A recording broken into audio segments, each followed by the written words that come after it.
of the Muslims. And then only you will be really able to catch the culprits. And if you get the culprits, whoever they are, surely they have to be punished. We know the authorities, they tell us that why majority Muslims have been picked up. And the argument given was that when we analyze that in Punjab terrorism, majority people arrested, they were Sikh. In Ulfa, in Assam, majority were Hindus. In Tamil Nadu LTT, they were Hindus. So but natural in Bombay, because we think it's linked with Pakistan, Kashmir, it would be Muslims. I agree with you for sake of argument. If a terrorist attack is done in Punjab, the majority people living in Punjab are Sikh. So if majority Sikhs are arrested, it is logical. In Assam, majority are Hindus, so if Hindus are arrested, it is logical. In Tamil Nadu, majority people living are Hindus, so Hindus are arrested, logical. In Bombay, are the majority people living Muslims? The Muslims are in minority. So why are they being picked up in majority? If you think it's an act of Kashmir militant, if you have got records, we have got no doubt with that. But do you mean to say the LTT can't come to Bombay? Do you mean to say Ulfa can't come to Bombay? Do you mean to say 6 terrorists can't come to Bombay? You cannot say 100% this act has been Muslim. You can say high possibilities, and if you show proof, we are with you. What we are trying to tell you, that identify the people who are responsible, catch them and punish them. But not thousands of people, innocent Muslims being rounded up. We know there are several records. Just a couple of months back, according to the ATS of Maharashtra, 16 members were arrested from a hardcore Hindu organization. They were involved in 3 bomb blasts in mosques. Mohammadi Mosque in Parbani, one of the mosques in Jalna, one in Pune, 3. And recently on 6th of April, in one place, by mistake, a bomb detonates by mistake. While they were making a bomb, it exploded. It killed 4 people and 11 were injured. When inquiries were made, many people belonged to the same hardcore Hindu organization. And they found there that the plan was that to attack the mosque in the guise of Sikh. This took place in Nanded. Sikh, why? Because there was a rift going on between the Muslims and Sikh. A Sikh girl married a Muslim boy, so there was tension, so they wanted to take advantage. So they wanted to do an act in the guise of Sikh.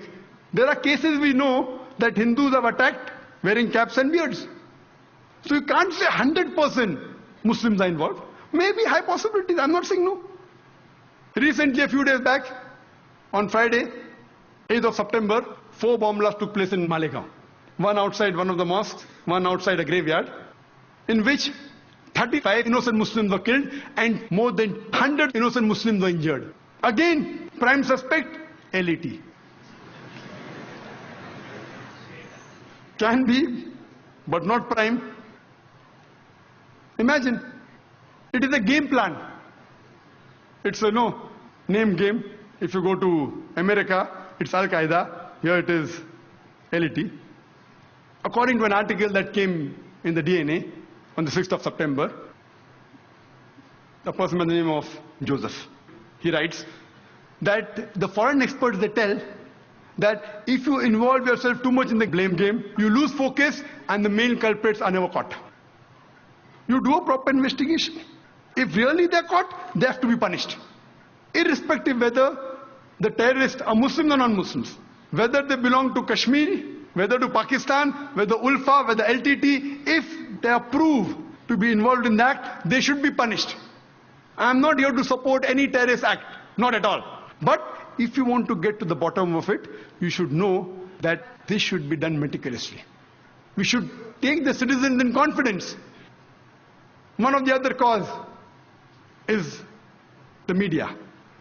Mainly that media which is controlled by the politicians. We have to be careful of this.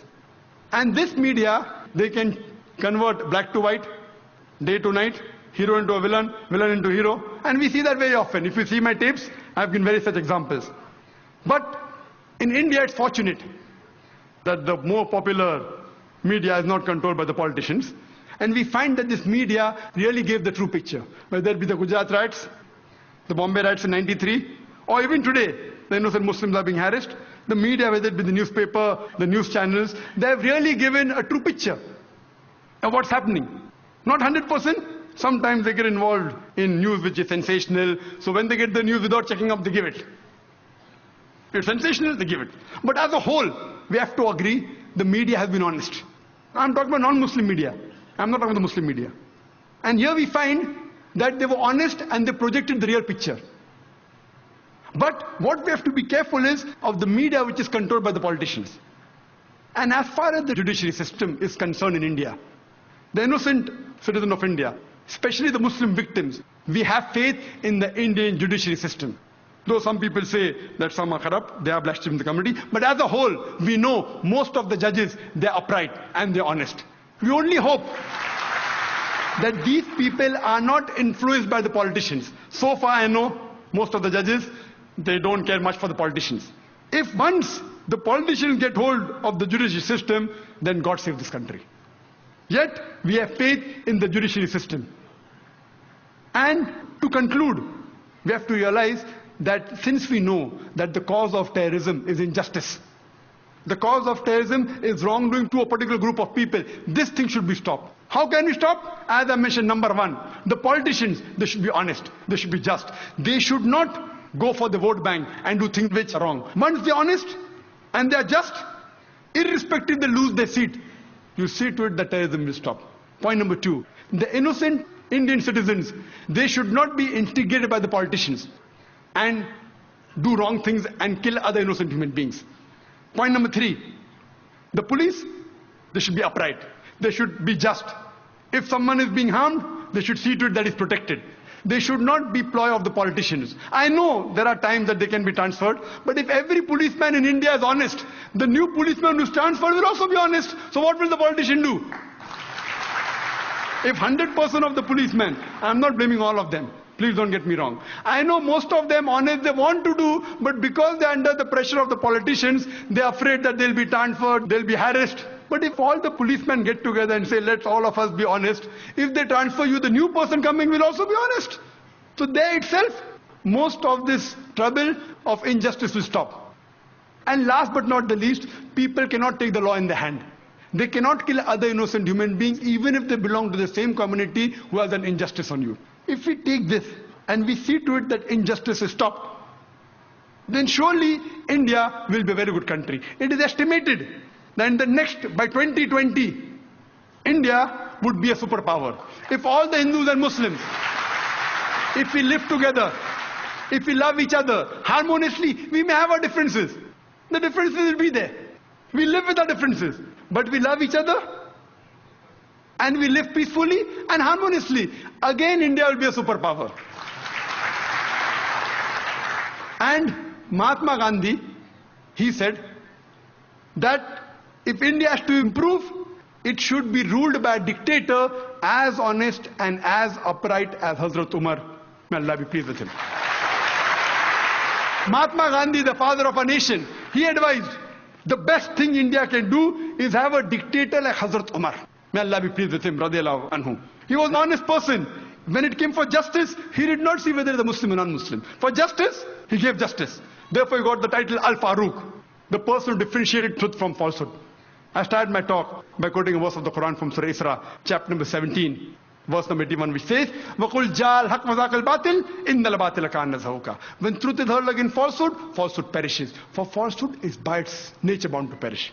I would like to end my talk by giving the quotation of Dr. Adam Pearson, who said that people who worry that one day nuclear weaponry will fall in the hands of the Arabs, they fail to realize that the Islamic bomb has already been dropped.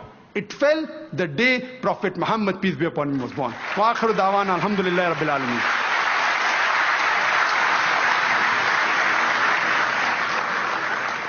Jazakallah.